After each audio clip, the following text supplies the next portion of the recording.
All right, everybody. Thank everybody for coming in. Let me look at roll call here real fast. Excuse me. Life with Anglo Spingalitis. Anglo Speed. I haven't said that for a long time. Ashley. Life with Anglo Spondylitis. There we go. I got it. And no name. Cheryl Hirsch is on the panel. Brandon is her son. Hello, everybody. Divine Fam TV. How are you doing this evening? And Uncle Al was here. It looks like his rotor. Nope, he's still here. Also, Kyle is in here. Kyle Anderson, and also SOP Southern Ohio Prepping. Welcome this evening. Josh Connor, hey, how are you doing? Good to see you too. Our other guest, our other panelist, did not show up. So, do you want to come up here with us, SOP? You got time to stay for a little while? Get up here on the panel with us. You do, I'll send that link up to you.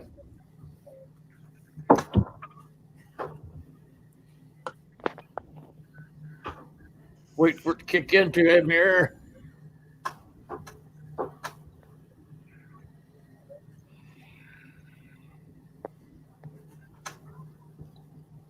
All right, hold on.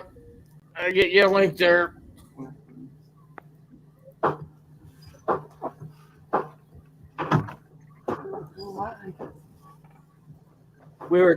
Him and I were talking about this the other day. He should fit in. Oops, what did I do? I did something wrong. Oh no. You do that to me, Anthony? I didn't do anything. Okay, let's try this again.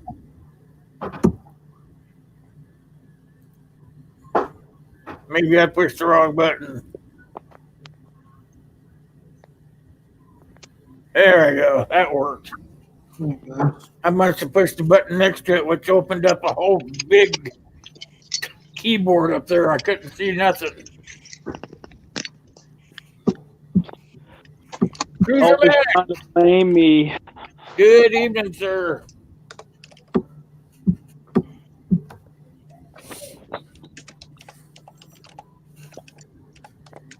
Let's see. Anyway, tonight we're going to talk about, well, he's coming up here. Should just be able to hit that link, SOP. There you go. All right, there he is. Now we got everybody on the panel, you guys. It's me up here in the corner. It's Cheryl next to me. Gil or Cap Patton is over there in the corner. SOP down or left. Anthony and D-Mac, the guy back there in that dark corner.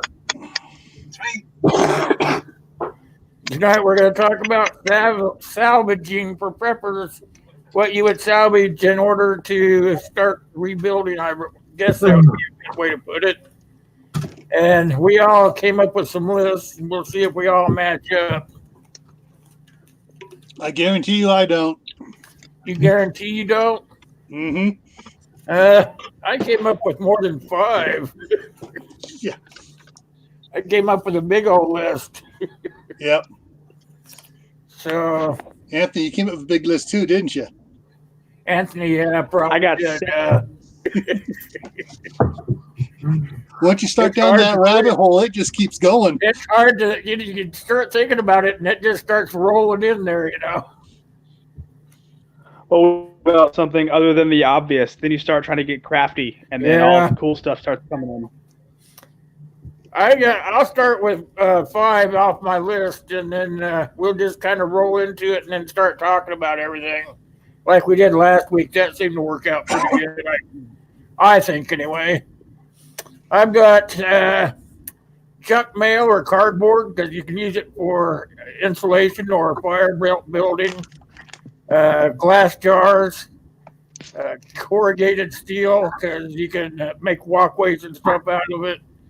55-gallon drums, also PVC or metal pipes, and scrap wood. And that is only 5 of them, but we'll start there and off to the next. What do you have, Anthony? We'll go to Anthony. Alrighty. I'm leaving out obvious ones like medication, because I think everyone should be going for that, but like fuel. So like propane would be my big one that I'm trying to go for. Batteries, most likely lead acid out of cars, but also the small ones. I would, since I live so close to the railroad, I would go and try to get some coal for heating and smelting purposes. I would obviously go for some live. That way I can afford to wait and feed my chickens and my animals. That way I can grow my own for them. And then something off the wall, I would get lime, because lime can be used for tons of things. Oh, hell yeah. How about Dan?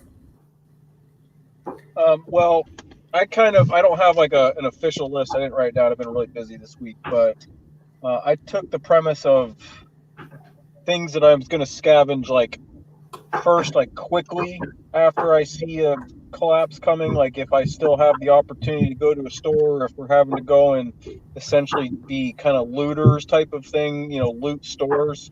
The first place I'm going to is a pet store. And I'm going to loot the pet store. I'm going to get pet food. I'm going to get pet antibiotics, pet medicines. And I'm actually going to grab some dogs and cats and stuff as well to bring onto the compound, because it sounds a little barbaric, but a dog is pretty much an MRE.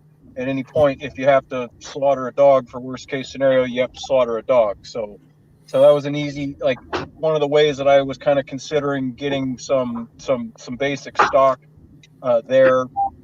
One of the other things that I would go out and scavenge would be like the solar panels and the batteries out of like the road construction signs and on all the signs around town that are solar operated, because I'm sure that's on a lot of people's list, but those little rolling road signs that have the big arrows on the freeway, those things are self-powered and self-generated for quite a while. And then it was like tarps and building and repair supplies, realistically. And then I'm obviously going to try to scout out and scavenge as much water as possible, clean water sources. And fuel was another one on the list. And something I wanted to kind of touch on with the fuel and the water source is having your own hand pump or bilge pump of some sort. Because if there's no power, you're not going to be able to easily get the fuel out of the tanks, out of the ground at the stations, or out of the gas tanks. Knowing how to stab the bottom of a gas tank and drain the gas tank, or running your hand pump down into a ground built tank right there is something that you're gonna want to have on hand as well.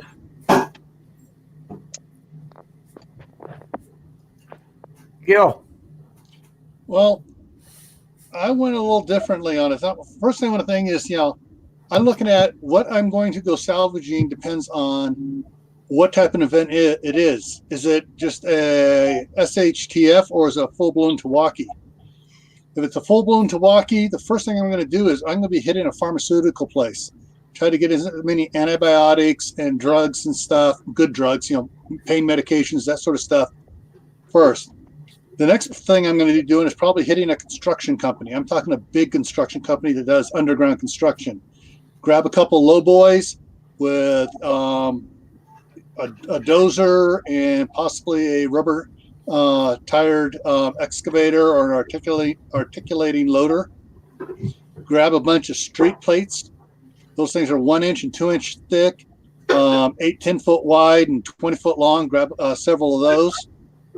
And how are you going to carry those? On the low bed. That's how they transport them. Slap a couple of those on the low bed, run the loader up on top of it, chain it down, and go. and hit their shop, get their welding supplies, their oxygen, acetylene, TIG welders, and they have most construction companies have a really well-stocked shop. And just roll that stuff out and just, because, with that stuff, I can then go after my secondary list. With big rubber tired loader, you can get into a lot of buildings and just get stuff and go. Make your own door. Yeah, like Home Depot. Put the bucket forks on there and just go to Home Depot and load up everything. You got a point there about those big shops too, because I used to do a lot of construction when I was younger, and you go into the shop in a construction company, they got just bins and bins of nothing but pipe fittings and everything you need to fix anything and everything. That would be the perfect place to find and start just packing stuff out. Yep. Yeah, and then they got hydraulic hoses, they got hydraulic presses for making hoses. You got everything you need there is in one of those, and they're probably not going to get hit till maybe the next year. Because if they're locked up tight, most people aren't going to realize what's in there. They see all the construction scrap laying out in their yard and stuff. And they may raid the batteries out of the equipment out there, but most companies that I worked for, they have like a railroad car inside just full of batteries. None of the acids in it yet. It's just the batteries. The D8, the D4, the 4D, the 4.8, whatever batteries and stuff. That just they got boxes of the electrolyte just sitting on the shelves. Yeah, well, that's what my bag. In my bag, I just have one of those southpaw things, you use for pry bar. It's a mini pry bar. I call that my get into the door key, my keyless entry. You can just pry open the door with one of those things. Yeah. But yeah, my big thing is to get a low boy and an articulating loader. You can do a lot with it. You can build up berms around your property, and go raiding on getting supplies. Oh, salvaging, not raiding, salvaging supplies. Salvaging. Well, it's gonna be basically salvaging would be raiding, because there's gonna be everybody out there trying to do it. They're gonna be trying to build up their compounds or whatever you want to call it, their community or whatever.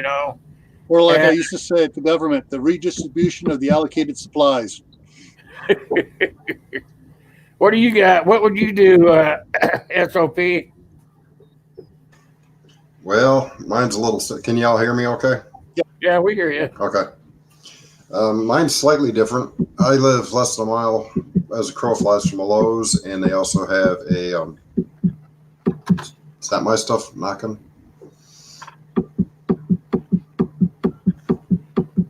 That's not me. Somebody's having a heart attack? It could be my stuff. My stuff's old. Anyway, next to the Lowe's is also a Sunbelt rental place. So I would go to Lowe's. I would get the stump remover. With stump remover and some other chemicals, you can make smoke bombs. To hide activities, you can make rocket fuel. That's all stuff you can find here on YouTube as far as how to make the stuff, and it's legal to make it. And smoke grenades and stuff like that. Very handy. Also grab oxygen acetylene, the small welding kits, brazing kits, solar stuff out of the Lowe's, nails, screws, battery operated tools, the charger systems. I would need at least 2 truckloads just to get the stuff out of Lowe's that I need. And then there at the Sunbelt rental place, they've got the generator lights, like you see on the side of highways or construction places. Those have great generators in them.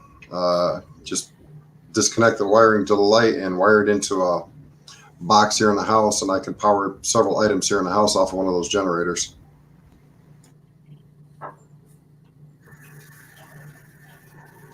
That's a good idea, all of that stuff. You got your list, Cheryl? Yeah, I kind of went a different way. I went with more of the domestic type stuff. Of course. and I was thinking more of things that would be hard to make or things that would be would take you time before you could actually get it. Things like shoes and boots. Unless you have someone that can make shoes and boots, you're going to have new ones for your people. In the crafting area, thread, needles, and yarn. Even if you have sheep, it's going to take time before you can actually get wool from those sheep in order to make your yarn. And you have to have someone that knows how to spin and weave. The other thing is, I was thinking about my area. The first store, one of the first stores I would be hitting is the antique store for the antique, the hand tools, the old canning supplies, anything that would have been used off grid. If you didn't have any kind of power, or didn't have a tractor or something, you'd have the hand plows and the different hand tools for gardening and stuff like that. The next place would be the pawn shops for the generators and of course weapons and things like that. And also any place that would have canning supplies and unusual, I don't want to say unusual, wrong word, clothing such as socks, underwear, your winter undergarments, because those are the kinds of things that's going to be harder to make, and you may not be able to repair a lot of them. Now, clothing is going to be pretty available, but actually being able to make your own, like yarns and threads and different things like that's going to take time. Knock off a Target. Yeah, no, yeah. We don't have a Target, but yeah, exactly. And that was about the only thing I could think of. I did bring up. I did have pet supplies, the pet supply store. I did have that on my list, but Dan had said that one. So We have out in the side chat, Tyler. He said that the heavy loaders and forklifts could be armored so that they could be used in patrols and stuff. That's And what also- that inch thick street plate is for. Also, he said you could probably allocate a big propane truck so that you could have that kind of fuel in your community. That's I farther thought down those- my list. Pretty good ideas there. and Tibor said hit the big car tire repair places, lead weights and tools. I actually had tires on my list. I didn't mention it, but tires come in handy for a lot of stuff. Not just cutting them up and using the rubber off of them, but for making like planters and stuff for gardens or whatever you may need. And Josh Connor said the feed store would be his first stop. Gun shops will be the first to be rated T. That's what Tibor said. And Tiawaki gun shops will be, excuse me, the first rated or defended. So you want to make sure that you're not going to be going there. They're probably already going to be full of people getting the guns out. Yeah. Probably be shot trying to get in there. Yeah. Yeah. Gun stores are going to be the last place I want to go to at the end of the world right there. So, Yeah. Yep. Get it before that happens. That way you don't have to do that. Right. Leave that for somebody else. Yep. And number 6 on my list was fuel tankers, diesel, gasoline, propane. Yep. And that'd be the Propane next thing. especially because it won't go bad. Yeah, and the thing is, so like if you're on natural gas, to convert over to propane, you don't need an adapter kit. All you need to do is like your range on your stove, just crimp down on tighten it up a little tighter the jets so they're a little bit smaller, and it works fine for propane. To go from propane to natural gas, you got to get new nozzles. But from natural gas to propane, you just put them You down. have to get an adapter to put in there. You take one off, put another one on. Yeah, to go to natural gas, but to go to propane, you don't. You just cinch them down. Because I took a stove from the house when we got a new stove, took it out, and I just read out how to do it. Watched the video, did it, tightened it down a little bit, works fine. So we have an outdoor cook stove that used to be in the house and runs on propane. So that's why propane trucks and tanks would be it was right in there on my next thing there. Kaylin said she would raid the local herbalist shop, thrift stores, and hardware stores like bike shops and such. That's a good idea. What I got other on my list was to go to like junkyards. That way you'd have an abundance of stuff you could get out of there. You got car wiring, you got the upholstery out of the cars. Most cars come with like tool kits in them, so you can get an abundance of tools and stuff out of them, you know? Mm-hmm. Yeah. Before I came on here, where was it here? Go ahead. I was ahead, watching. All right. Go ahead, Anthony. I'll catch you in a second here. Oh, no problem. I was just going to say one thing I would definitely look to grab would be coffee. Go to most places you can and grab some coffee. Even though I don't drink it, you could definitely barter with it, but people are going to need it when you have to stay up late and all that stuff, and it's probably one of the best things to grab. Yeah. It's also a good barter item. Yeah, chocolate has caffeine.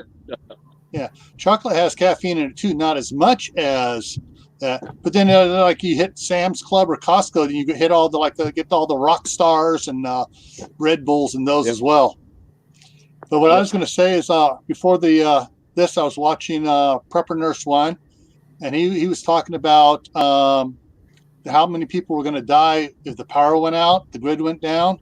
And he had a bunch of stuff he was quoting and stuff. And so, like, you're looking as far as what the numbers he was putting out, you're looking like in a year to 2 years, 90% of the population could be, either dead or dying. And he was talking about like all those that are on like kidney machines or needing stuff that runs, medical conditions that have to have electricity for. Those are going to be some of the first ones going. Then you can have everybody panicking and killing each other, trying to get, food and stuff in the cities because the grocery stores are going to be empty in a day? Probably a day or less. A Yeah. day or less. People will just start going in there and taking stuff. Yeah. The cops aren't going to stop you. They're going to have too much on their plate. Yeah. They'll be busy protecting the main offices. Yeah. The only thing that'll be left in grocery stores is going to be the tofu. Hey, salvage the tofu later on. Feed it to the animals. Another one I thought about was take the car headlights out of old cars and stuff. You could use those, wire them up into housing areas and whatnot. One of the things I had on here for later on down the list was hitting like Lowe's and Home Depot and just picking up all the bags of concrete and cement they had. Just loading on that low boy and taking it back. Don't forget the lime. The lime mortar and everything, the bags. I just load all that stuff up. You're going to need the lime to get rid of the bodies. That's why I was saying get some lime because it's not only good for making cement, you can get rid of people and you can get all the pests off your livestock. You don't need lye to get rid of people. Just get some bacon seeds and you got it all covered. Yeah. Or some hogs. Yeah. Eat everything. You get a chipper shredder. You can just feed the bodies through that and feed the hogs. There you go. Let's talk about prepping. Said tobacco and booze stores. And he just said something else. Supplement stores. We do have like a health food type store that opened that has all kinds of protein shakes and powders and all that kind of stuff. That is a brand new store that opened up. I had forgotten about it. And of course, the other where they sell the grains, the What, feed store? the other health food store where they sell the like whole world access and stuff like that. yeah, she has like honey in there. She has grain, the different grains and stuff like that, the freeze dried stuff and things like that in there. Yeah, Like a farm store. Tibor says hogs don't need a shredder; they are the shredder. Yep. Eat everything but the teeth. Poop those. I see Miss Alana came in. How you doing, Alana? Kayfabe's in, you guys. Hey, Alana. Keeps jumping on me. One of the things I would be doing after I got I'd get the pallets of cement. Then I get lumber. I'd especially grab the plywood, the 1 1/8 subfloor, tongue and groove stuff. That's excellent material. And if you need to fortify your house quickly, you can line the interior walls with that 1 1/8 plywood and put it on the outside as well. And if you need to, you can fill the space in between with dirt and rocks. That makes the first 4 feet from the floor up bulletproof, or rather bullet resistant. Yeah. Stop any handgun and most rifles. But I say you get the one guy with the Barrett who's like bulletproof. Yeah, right. Yeah. Well, that's why I also said grab all those 1 inch thick and 2 inch thick street plates. Yeah. You stand 2 of those up on end about 2 feet apart and just use the loader and just fill it full of dirt. That will stop the Barrett. Yeah, it will. But the other thing I was looking at here, cordless power tools. You can run those off a solar power thing to charge up the batteries again. That way you don't have to run your generator, and then you got all your drills and grinders and whatever else you need. Someone else said in there earlier that a battery powered angle grinder and sawzall is the key to get into most stores. Yeah. Yeah, that would work. I just use a little pry bar. Yeah. Well, some of the places I want to get into, it's going to take a little bit more than a pry bar. It's either going to take a Victor key or a grinder. Yeah. You guys It's got a big enough vehicle. You got to make your own door with that. Yeah. You guys know what a Victor key is, right? Yep. Acer, he's saying that if you have torch. 50 houses on your street, 90% will die off, which means there are about 5,000 households left. And then you'll have 1 or 2 years you'll be able to be up at your armpits and stuff because you'll be over there taking their stuff and bringing it back. Yeah. There'll be a lot of clothing that'll be readily available by year 2. Randomly, one of the skills that I suggest for all preppers to kind of take on board, it's something I've been doing for the last 2 or 3 years, and it's kind of surprising how easy it is lock picking. I'm a hobbyist when it comes to lock picking, and it is absolutely amazing to see what kind of locks I can defeat and how little a time it actually takes to defeat a lock with a set of lock picks. And that's a lot quieter than going at it with a pry bar or with a sawzall or with a grinder or anything like that. I've gotten, I practice on all the commercial locks that I had at work. I practice on all the door locks in the house here. I've got piles of locks, and it is almost kind of creepy how easy it is to lock pick. Yeah. Homemade I thermite. used to be pretty good at that too. I haven't done it for a while. But I could probably pick it right back up. It's just a matter of feeling those. I can't remember what they call them, but you just Tumblers, feel that. pins. Yeah, that's what they call being them. able to work the separate types of pins, whether they're, there's going to be different types of security pins within your tumbler right there. But if if it can be opened with a key, it can be opened with a set of lock picks. It can Yeah. be defeated. Yeah, when I was a deputy working the detention center out in Contra Costa County, we called it the farm out there, that little farm thing out there. Two of the guys were short timers. They were in there on DUIs, so they weren't hardened criminals. That's why they were out at the farm, which is called the Honor Farm out there. But they showed me how to make lock picks from 2 and 4 penny nails. And it was just like amazingly quick. You go, yeah, you take a hand. All you need is a pair of pliers. You beat it down, the head down flat. Yeah. Trim off the edge a little bit. Tweak it a little bit here, and in 30 seconds they had turned a nail in and picked a master padlock. Yep. They're easy to make too. Yeah. Master padlocks can be broken into with paper clips. Yeah. Alana says she has Or a lock picking set, but never used it. You should just go buy you a padlock and play with it, Alana. They You'd sell be clear surprised padlocks how to good teach you get yourself. with it. Hey, everybody, we got Walker in the house. Hey, Walker, how you doing?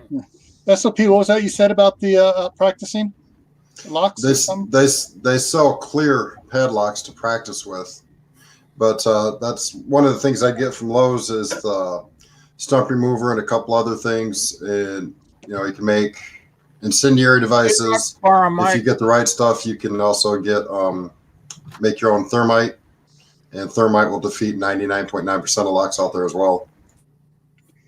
Yeah. Alana brought up another point, is just smash windows. But some of the places like they don't have, some of the places around here you can't just smash windows because they don't have like the lumber yards and stuff like that. If they're enclosed, it's a metal building. And I think that's what a lot of them are referring to, is places that you can't Well, just some of their glass windows have that wire in them too. Yeah, and it's hard to break them. They have the But if you got it big enough, and it's tool, you noisy. can get through it. Very noisy. Old man said if you have a truckload loaded of diesel, to get a portable sawmill. Yeah, if you're trying to build, then yeah, a portable sawmill, even one of those Alaska style where you just put your chainsaw on it, will be a lot better than having a 2-man. Right. You can get a lock pick set, Kalen, pretty cheap. Yeah, just remember with master You locks, can drop a lock in, side will defeat most of them. Yeah, Walker says he can pop a lock with 2 end wrenches. When it comes to lock picks, if you're absolutely wanting to like learn how to lock pick, there is definitely a difference in cheap lock picks versus not so cheap lock picks. One of the companies that I strongly suggest you do research into if you do want to get lock picks is a company called Sparrows, like the bird sparrow. They're out of Canada, and they make they're not overly expensive. You can get a set for like 40, 50 bucks. And they use like really, really high grade spring steel, because the cheap little lockpick sets that you get on Amazon and stuff like that, they will break under any sort of like heavier tension. And as you're learning the lockpick, you are absolutely going to be heavy handed, and you're going to be working a lot. You're going to be picking a lot harder than you should be. Because you don't have to, there's not a whole lot of pressure in lock picking. It's all about kind of the finesse and feeling the way that the different pins The inside tension bar, the tension tumbler set bar that work. you use. So I would suggest higher grade steel lock picks if you're going to go that route. Yeah, because also sometimes some doors you want to get through, even if you have a key, it's hard to turn that lock sometimes because something's out of alignment with the door frame, and the deadbolt is dragging. So yeah, a better quality lockpick would definitely be the way to go. And make sure you have a can. If you are going to start lock picking, you're going to want to have a can of lubricant with you when you do it. The first thing you ever do when you come up to a lock that you haven't defeated before, spray down the inside of the lock with your WD-40 PV Blaster, lock cleaner, whatever it is, because that will absolutely make your picking experience a lot easier and a lot quicker. key guns aren't always the right thing to use, Uncle. They're nice, but they're really not user friendly for all locks. I don't like the guns. I've tried the guns, and I prefer having just the pick and handheld tension wrenches, because the thing that I've noticed through my picking experience is that like you have to have different size tension wrenches. Like some you need fat, some you need skinny, and the guns are I don't know, like for bumping and stuff like that, they work pretty well. But if you're trying to lift, and finagle 6 different pins, 3 of which are security pins, whether they're serrated or bobbin style, it can actually get in your way. So I prefer just the standard picks personally. But Yeah, I mean, I've seen some locks on some security doors and stuff where they got it. It's a round lock. The key goes in the side or in the bottom, and it locks onto the 2 pieces of metal, and it has a circular piece of metal around it, so you can't get behind it easy. You want to spend time with a sawzall and be out, or a torch and be out there for a while, you can get through it. But it has it blocked, so you have just enough room to get the key in there, or your lock picks, you could not get a key gun in there at all. Bolt cutters are pretty handy. You can't use bolt cutters on these type locks either.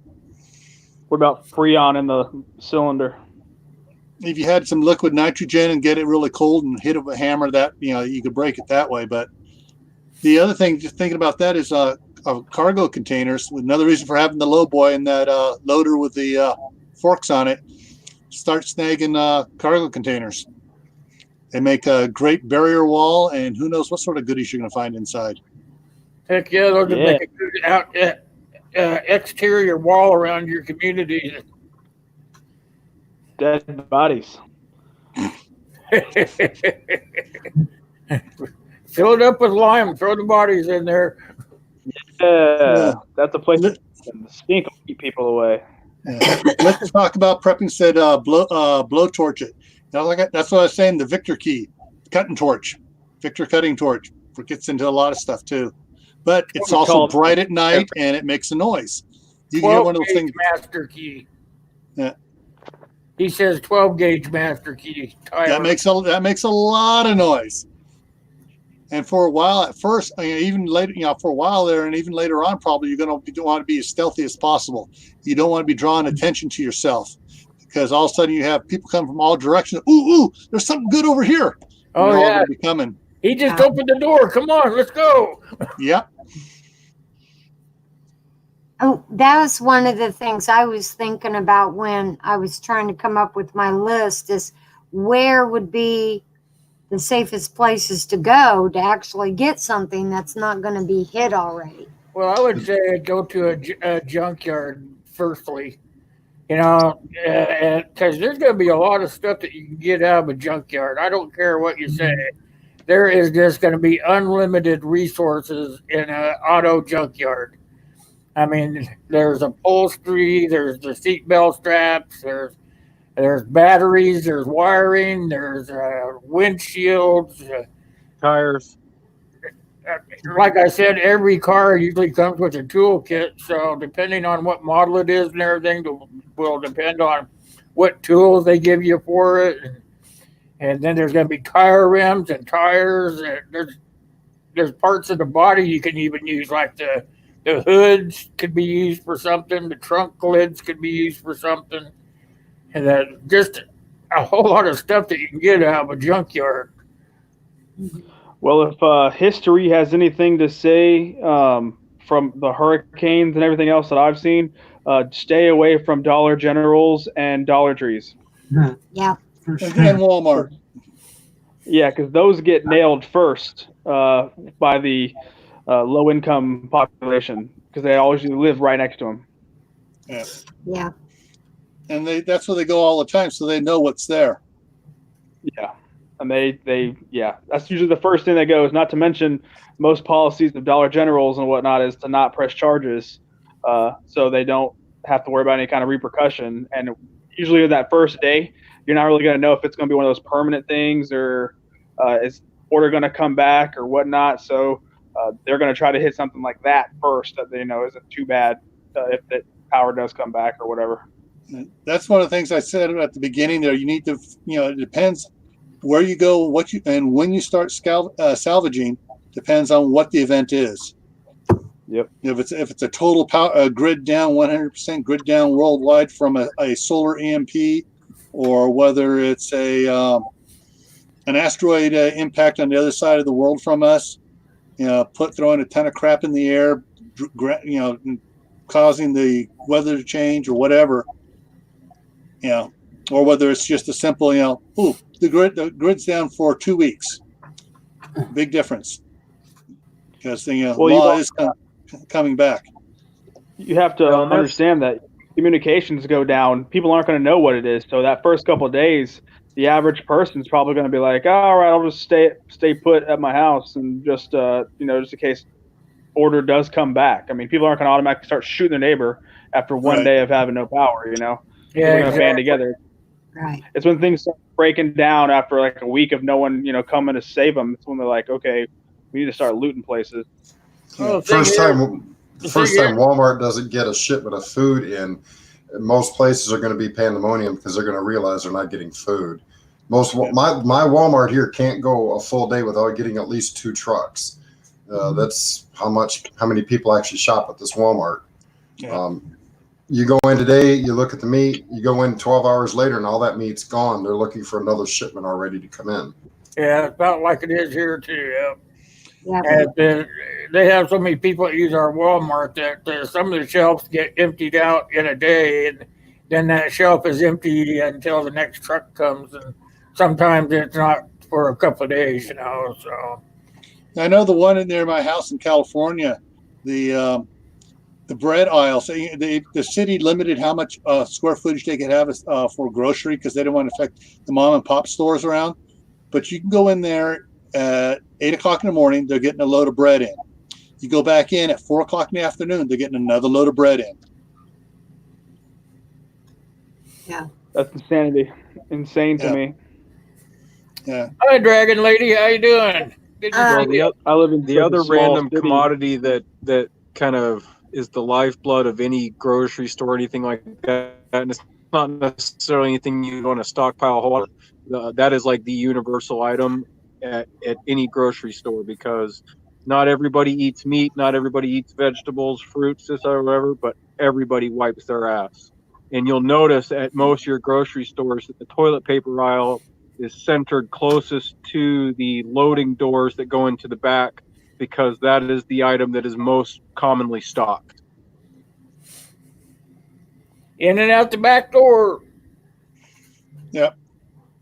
Yeah, after the 1971 earthquake down in Southern California, my mom got really paranoid because the day 3 she went to the grocery store, there was no toilet paper. Fortunately, we had enough at home, but she was told by a friend, "Hey, get down there, they're running out of toilet paper." So once toilet paper started being stocked again, she had 1, 2, 3. They're not 55-gallon barrels. They're about 40-gallon barrels that were cardboard that she had just loaded full of toilet paper and had sealed up. And she had those for years. So finally, we started breaking into them. Just, hey, Mom, we need to get these used. Those oak leaves make pretty good TP. Or you could just do like the Arabs do and use your left hand in water. Yeah. Oh, that sounds healthy, huh?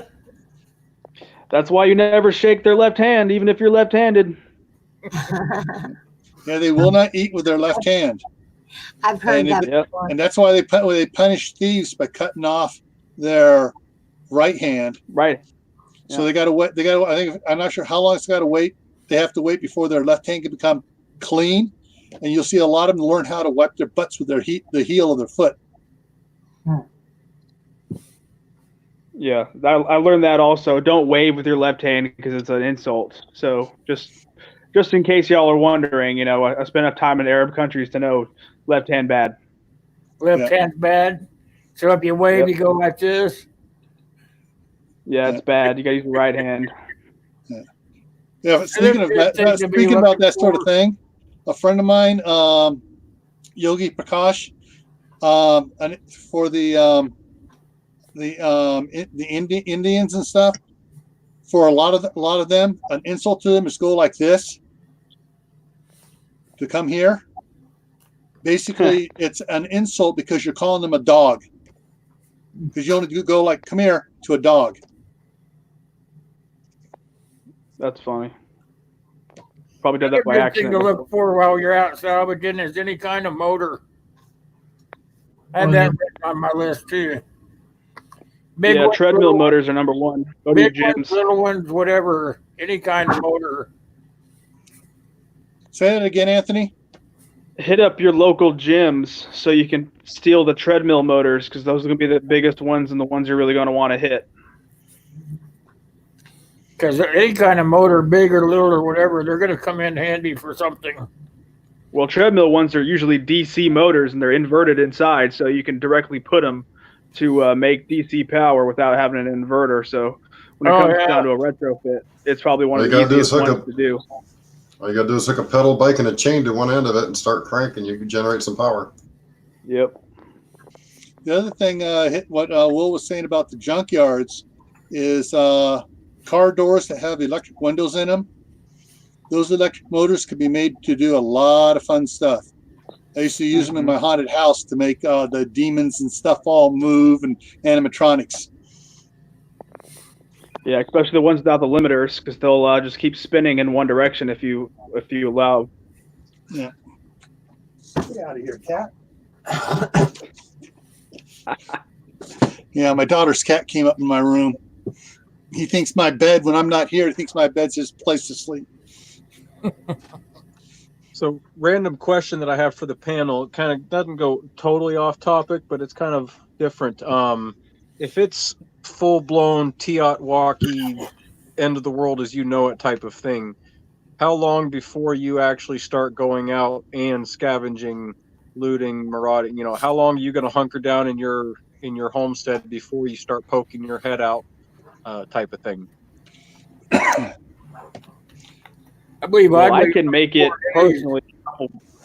I can go a couple of days for sure. Actually, probably with my stock up to 2 weeks before I start getting curious about what's going on. But like I said, communication being down is going to be a big one. And a lot of people with water, there's going to be a lot of people dead with bad water here soon. So they're going to have to be out within like the day.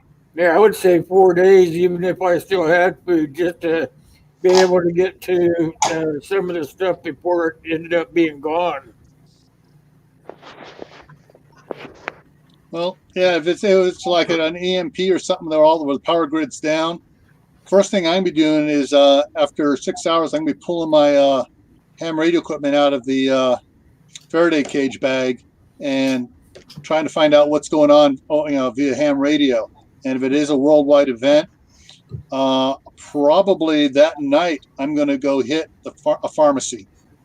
Try to get stuff from the pharmacy before it gets cleaned out by the tweakers, just going after make whatever they can make to get their high. Yeah, I'm not going to wait. If it's apparent, and we as preppers can tell when it's apparent what it is. If it's apparent it's a full long-term, no coming back anytime soon, I'm going out that night. I'm not going to wait, because if you wait, especially at least where I live in an urban area, if you wait, there's a good chance you're not going to get anything because everybody else is going to hit it. That's why I'm going to hit Lowe's right off the bat. Then go clear out Walmart. I got food here for me from Charles for a year. We're good for that. So I'm going to go hit up the stuff that I can use to barter with.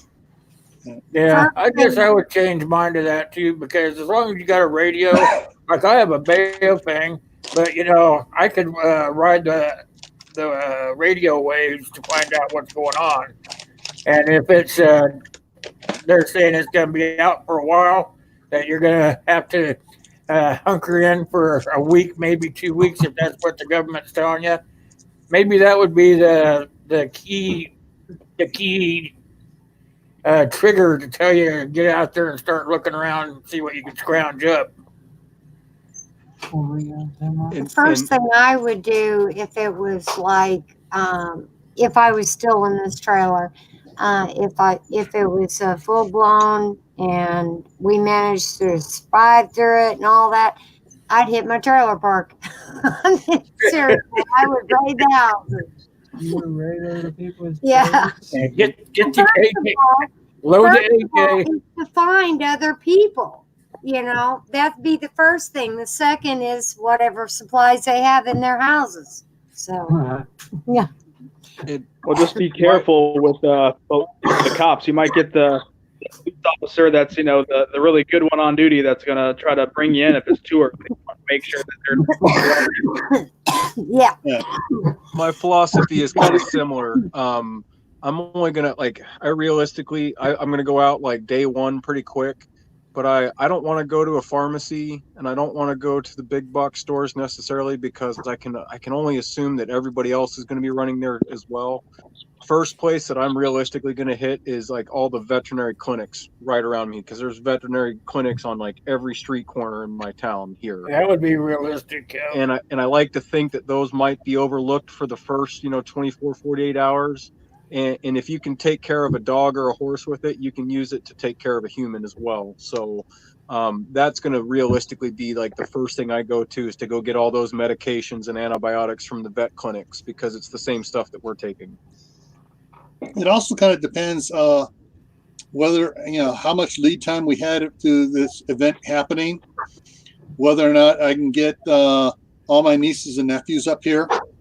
If I can get the whole family up here, then we have good fire teams, and we can go out and as a team go out and get supplies. We have some people watching our backs while the others are gathering up the supplies. So I like to think you'll have like a couple of days before the bullets really start flying. I like to think that, like when you look at Katrina and when you look at any of like the kind of localized disasters where looting happened, it wasn't really until like the third, fourth, and fifth days when people were really starting to protect their outsourcing building. Like obviously their homesteads are going to be protected to whatever degree they can be protected at, but they weren't protecting their businesses until day 3, day 4, stuff like that. Right. But I realistically, like as soon as like day 2 or day 3 of the initial event happens, like I'm hunkering down and I'm going to lock the doors for, a good 2-3 months before I poke my head out again. And I'm going to let that 95% of people that aren't going to survive not survive because I've got enough water and enough food and enough supplies in the house as it is to be able to make it a couple of months comfortably before I really got to start gathering and collecting. And I'm going to use that time to kind of organize my community so that we can band together as opposed to trying to go out and loot and maraud, because I fear that, within that first week, once the looting really starts happening, that's when you're going to start seeing the body count rise. Night, Uncle Al. Yeah, the like where I'm at here up in Idaho, the town I live in is a 1/4 mile square, and there's 2 roads in from the east and 2 roads in from the west, and we can shut those down really quick. And one of our neighbors, a friend of ours from church, she has like 40 acres of garden and a huge commercial greenhouse on her place. And she, during the wintertime, she tells everybody, all right, bring your delicate vegetables or whatever, plants, trees, whatever it is you need to. And everybody just takes them over there for the winter, and they keep that greenhouse keeps everybody's, like, some people have citrus in 55-gallon barrels and stuff. They take them over there and they just keep those all winter long. So we got some really good families around here that are really pulled together really quick, so we can secure our little town instantly. And so, the highway's on the other side of the railroad tracks, and so we can secure this town really good. And then we here can form teams to go get what we need to get. Yeah, the one thing that would concern me as to why I wouldn't leave immediately is because not knowing, and it's only me and my wife here, I don't want to leave her at the house by herself. Oh, it's official. You are married. Yeah, not to mention I don't want to have like I'm gone. Someone comes and takes my stuff because I'm gone. So that's why Yeah. I'm kind of. I'd much rather want to stay around for a little bit. At least wait till that initial wave goes and people start getting sick and going down from bad water. Then I can start playing around with stuff. All right, Tibor has a good question. He says, "What happens if they go door to door and search like they did during Katrina?"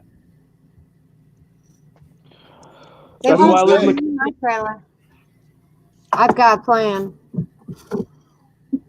You got Nope. friends. They're not No, going to get I into our have a town to plan. search. They can search my trailer, but they're not going to find me. Well, like I said, I have to take all scuba that. diving lessons. That's one thing I have to salvage is some scuba diving equipment. So I can go get my gun.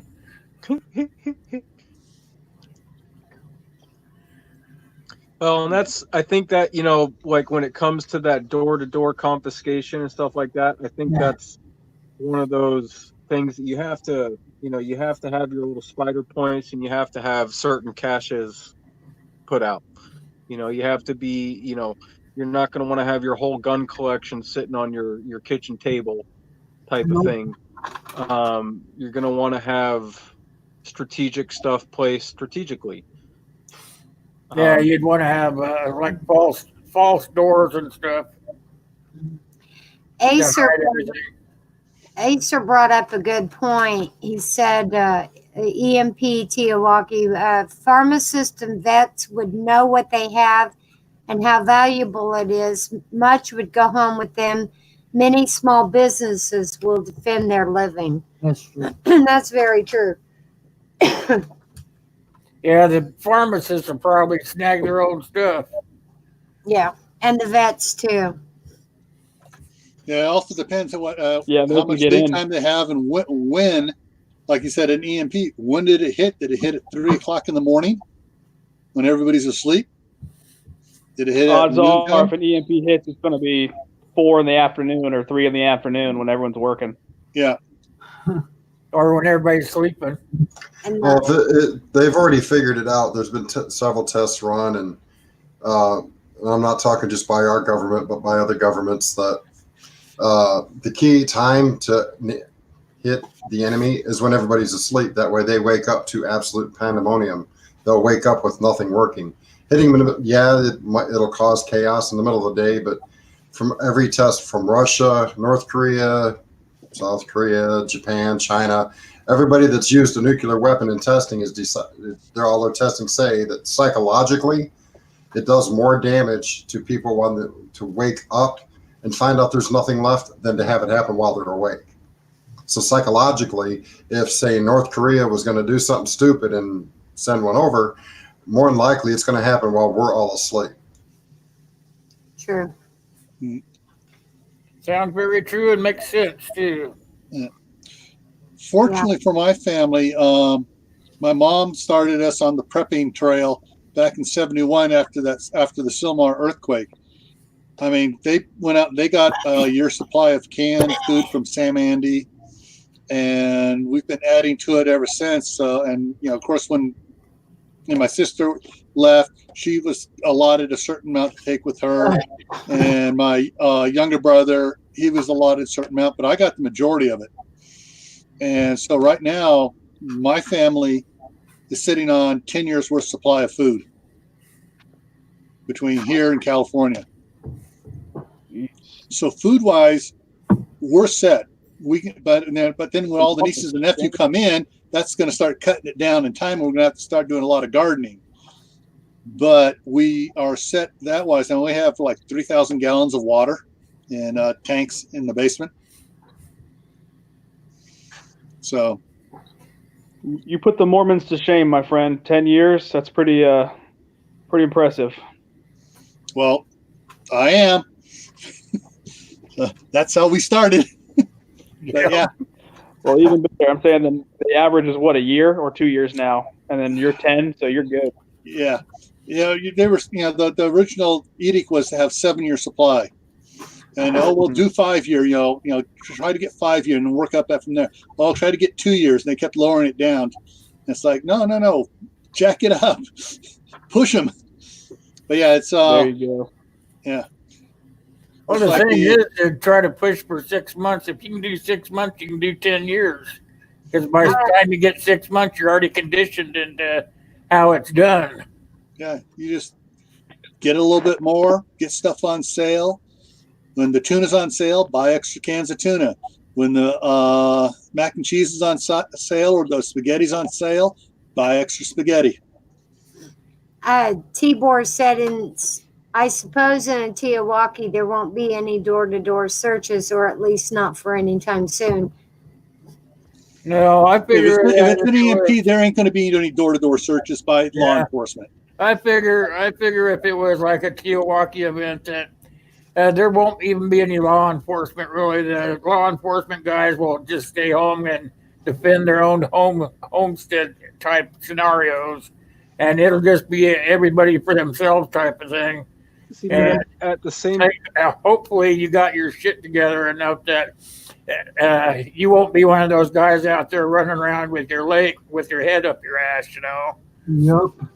At the same time, I can't necessarily assume that, because when you look at law enforcement and the way that they've kind of militarized themselves lately, it's possibly safe to assume, on the flip side of the coin, that the first place that the police and the police families are going to go is going to be to their police station, where they can build their marauding force, their governing force, their command force right there, because they're going to be able to seek out their strength in numbers, and they're going to have the hardware to be able to do so. So it's not unreasonable to think that they could essentially, I don't want to say go rogue, because I know there's a lot of really good cops out there, but if I knew that I had access to a small private military like a police force, I would build that super quick, and I would go out and use that small private army right there to gain the resources necessary to keep the families surviving. I can't assume that they're necessarily just going to stay at home and protect just their homes. They're probably going to run to their police station there and start organizing and collecting. Well, they may at first, but eventually they're going to give up. I mean, they may stay banded together. They may become the first marauders, because they'll be the only ones that are staffed up, so to speak. Well, I know in my area, the cops would definitely be home with their families. Mm-hmm. Yeah, where I'm at, they won't be. Here in Warren County, where I live, we have a National Guard station that is fully armored. They have solo armored vehicles. They have been deployed somewhat recently, and they all just got back. But from the local sheriff's deputies that I've talked to, they are ordered to, because they train for this crap, they are ordered to secure the armory of the National Guards. Then they are to secure the county buildings, the jail, of course, and they're not letting anybody out the first 48 hours, depending on how long it takes. But they do have a release time frame where they will release everybody out of jails. And then after that, they're just going in to protect the government officials in the area. Yeah, that's basically what I figure, is they probably won't really give a crap about us, or going to be wanting to take care of themselves, and like you said, the government. Yeah, fortunately, my little town does not have a police force. We're covered by the county sheriff, but there's the county sheriff does not have that many deputies out here in Idaho, and the sheriff's office is 12.5 miles down the highway. And so they're probably going to be gathering down there in Blackfoot to secure that area, if they're going to secure anything. They're not going to be heading out this way. Now you'll be totally left alone. I said we'll be blocking off the 4 roads and securing the area.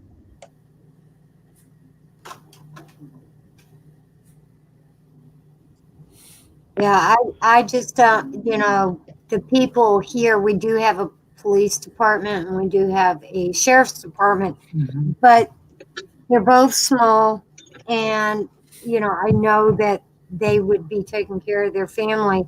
And the highway patrol is actually not located here, so we wouldn't have to worry about them at all. Located a town over. However, there is a concern that we do have that's not talked about anymore. We do have a Muslim community and we do have a Russian community outside our town that has started creating problems in our town. And I think if the police or the sheriff or any of them would have any problems that they would have to take care of, it would be those communities. So that's where I'm thinking, we're going to be kind of on our own. Yeah. So, Well, I think it definitely depends on where you are, if you're urban or if you're rural, Yeah. or suburban. Definitely, because I live in a small town. We got 5 cops, and there's a whole bunch of small towns around me. So we're probably not going to have any police action. National Exactly. Guard's not coming to us. They're going to go to the cities. But if you're in the cities, you got to watch out for all that stuff because there's a lot more unrest that can really hurt you because people are living on the edge every single day. So Yeah, it will depend on where you're at. Yeah. I'm probably smaller- the only the one on the smaller panel areas- that lives in a. Smaller I'm the only one areas here will that be lives in a less major- affected than the bigger areas. Yeah, I'm the only one that lives in a major suburban area right now. I've got my cabin in our property that's about 60 miles north of us. That's out in kind of the the boony town Hickville, but I've got to get there, and that's the issues that I play around with all the time is that I don't know how easy it would be for me to cross 60 miles of or 20 miles of the northern parts of these suburbs to get up to my property up there. So And it'll be difficult. Well, I can answer one question about the police department in California where I live. Because I was, because of my job, I was working with the police department, the fire departments around there. Most of the upper echelons of the department of the city where my house is at there, they were always saying, "Oh, well, we've got a major disaster. We're coming over to your house, and you're going to make sure we do everything right." Because I helped set up their CERT team for the city, and I then they also asked me to help them set up their SWAT team, and so I know all those guys, and I always hammering on them, get supplies, keep it at home. I got the city to stock a certain amount there, but these guys understand that they need to get the community together. It's not going to be them against the community. It's going to be them organizing the community for a disaster. And that city in California there is a small bedroom community. Yes, they got a Walmart, they got a Home Depot, they got a Ralph's grocery store and some other ones. But for the downtown area, it is a tight community. And every time it floods down there, everybody pulls together. So they work together for disasters quite a bit. And just 10 days ago when they had the fires going on there in California, they had 2 fires from the ashes that blew across the Carquinez Strait down into the city there. And they had 2 fires going on there. And everybody was turning out to support everybody and putting it out. You had the fire department out there, but you had construction companies sending their water trucks out there to supply the fire department with water. So that community there is a good community. So I know that community is not be going rogue on them. And so for sure, if you live in town where you have suburbia, the neighborhoods are going to actually have to be like Acer Rubberum here is saying. You're going to have one person that's like a liaison that can get along with the law enforcement agency so that your neighborhood can take care of itself. That's what I was going to say is everybody needs to become friends with the police department, all the preppers. get them to be your backup.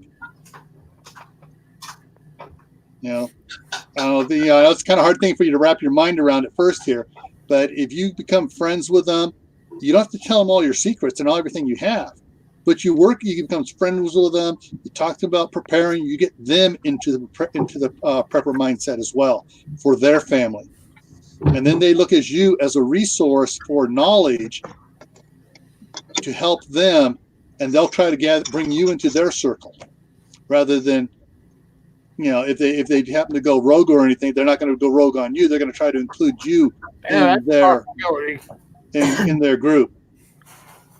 Well, one thing I just thought about was, I'm sorry, Cheryl, go ahead. No, that you go ahead. I'll say in a minute. The one thing I just thought about is, since I am in such a small town, everybody's kind of split up by churches. So if I had to take a guess, the churches would probably be the first place a lot of people would go. Because, I'm in the South, obviously, so everybody's very religious.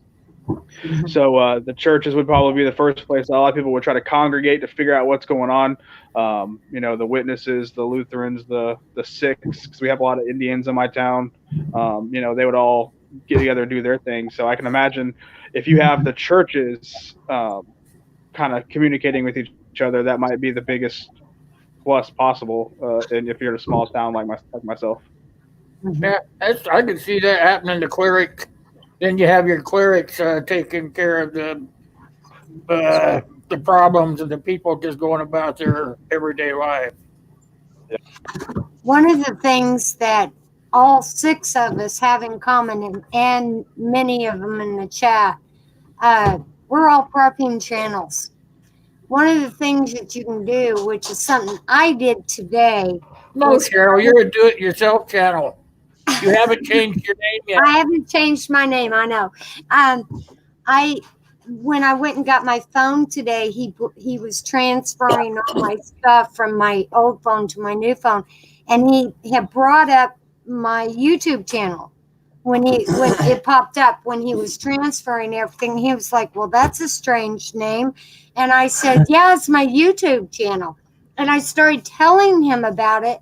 And when I said, "Well, I do prepping videos," his eyes got all lit up, and he was like, "Really?"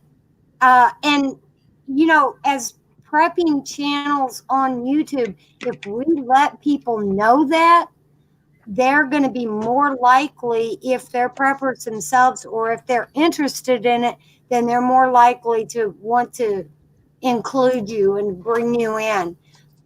Yeah, right? My doctor's nurse is one of my subscribers now. He saw my button on my hat for my channel. And he goes, "What's that?" And I said, "I'm a YouTuber." And he goes, "Oh, really? What do you do?" And I said, "Well, read my button." He goes, "Really? What's I'm going to go over there." Next thing I know is I get a thing on my phone. He says, "I'm one of your new subscribers," in my email. "I'm one of your new subscribers. I'm your doctor's nurse, Tom." And I go, "Oh, cool." Yeah. And like one of the cab drivers that we have, I'm actually working with him, trying to start him to get started on making YouTube channels, or his YouTube channel. If we let people know this, they're more likely to include us and work with us. And that's a helpful thing, is to let them know, hey, yeah, you are a prepping channel. Yeah, I find it amazing that there's hardly anybody, when I started doing this, hardly anybody knew about prepping. But the more you talk to people outside, when I go around town here and talk to people, and they see my little button on my hat or whatever, I start talking to them. I've got a lot of subscribers just by them going and looking and saying, "Hey, maybe I can learn from that," And then they come back and they just start asking a bunch of questions. So I think there's a lot more people trying to get into that mindset these days than there used to be, because of the times that we're going through. Yeah. Yep. It's like one of my first friends here in Idaho. He lives in the town across the highway from us, the town of Firth, and he's a big time prepper. And his channel's Minuteman Prep, but he's on his channel. Basically, he does all those like the Kodiak and the Apex and the Titan solar generators and solar panels and stuff like that. Yeah, he has a few firearm videos, but he talks out. His company does EMP bags and stuff like that, and that's what So we're always meeting together, and he's been trying to get me to join his group of preppers over there. There's about 12 of them in his group, and they, so one of these times I'm going to go over there and join them and talk to them. I think that'd be kind of cool. Yeah. Like Carol says, there are more out around us than what we really know about. Hey, Kaylin, that's a good idea. That's a really good idea. That is key holder for the mosque. Yep.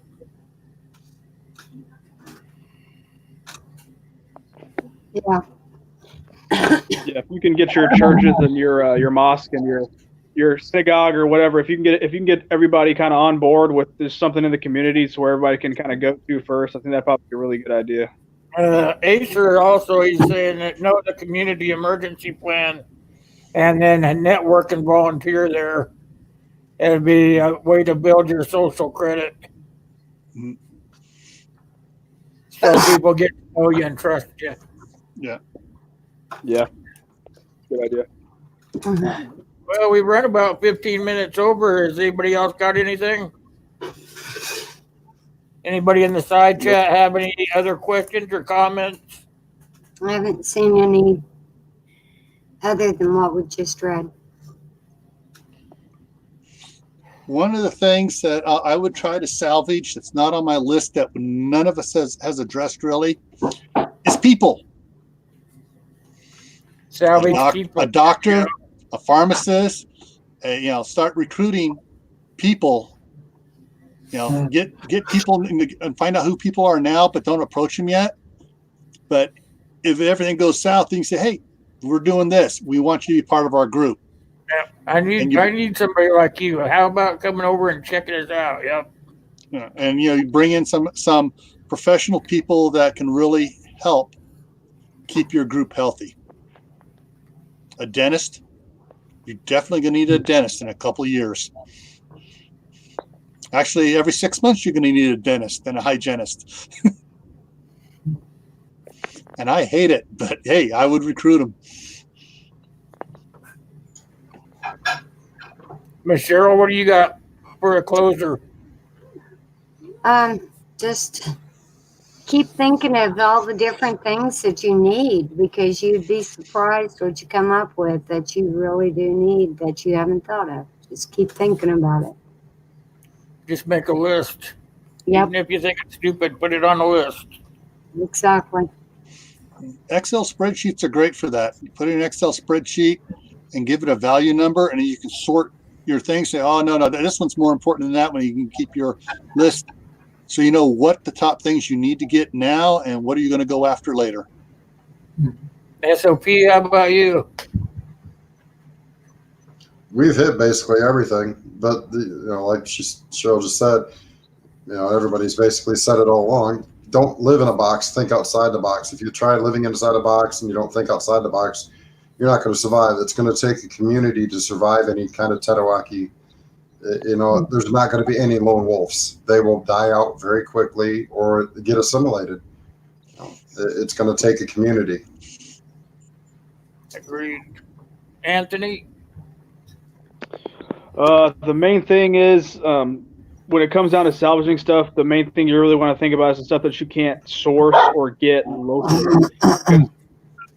Assume a lot of the stuff that you're going to need is going to be from outside of like 50 miles of your area. So if you can't source it, like there's not a place that you can get it within 50 miles, you might want to start thinking about places that you're going to be able to find it to salvage it. Maybe map it out in your mind or write it down somewhere while you're out cruising around now, so that if something happens, you know what direction you have to go in to get it. Yeah, follow the tracks, find a railroad, that kind of thing. Yeah. Dan? It's something I talk about pretty much on every chat that we have here, but and we've talked about a lot, but connecting with your community, because knowing your community and connecting to your community is going to be essential for survival. But also, you know, when it comes to scavenging supplies or gathering supplies, I think it's good to recognize the difference between being prepared and being a hoarder, because you don't necessarily just want to start hoarding a bunch of junk Right. that's going to overly complicate and clutter your life, because we are not in an SHTF situation right now. And while we all are preparing for some big type of collapse, you know, recognize that the human psyche has always been able to adapt and overcome all of the atrocities that we've experienced throughout documented history. And they've been able to adapt and overcome because of their connection to community right there. So don't think that you can go it alone. Don't just start hoarding everything to the rafters and totally isolate yourself, because you're going to need more than just yourself to be able to survive. Absolutely. All right. One Go ahead. Acer brought up the fact that remember to have some fun prepping isn't everything. That's So exactly what I was going to say. live life. Live life, yeah. And it's like everybody says, don't try to hoard it all right there in your place. Do something like what Anthony was saying, map it out in your head or write it down on a piece of paper so that if you need it, you can go get it. It doesn't have to be right there where you're at. All right. I want to thank everybody for coming. It was a blast tonight. We had another great discussion. I love them. We'll have another one for you guys next week. So until then, I'm going to tell y'all good night. You guys want to say good night to the side chat? Night, Good everybody. night, Night, everybody. everybody. Bye. Acer, Tibor, Kaylin, everybody, have fun. All right.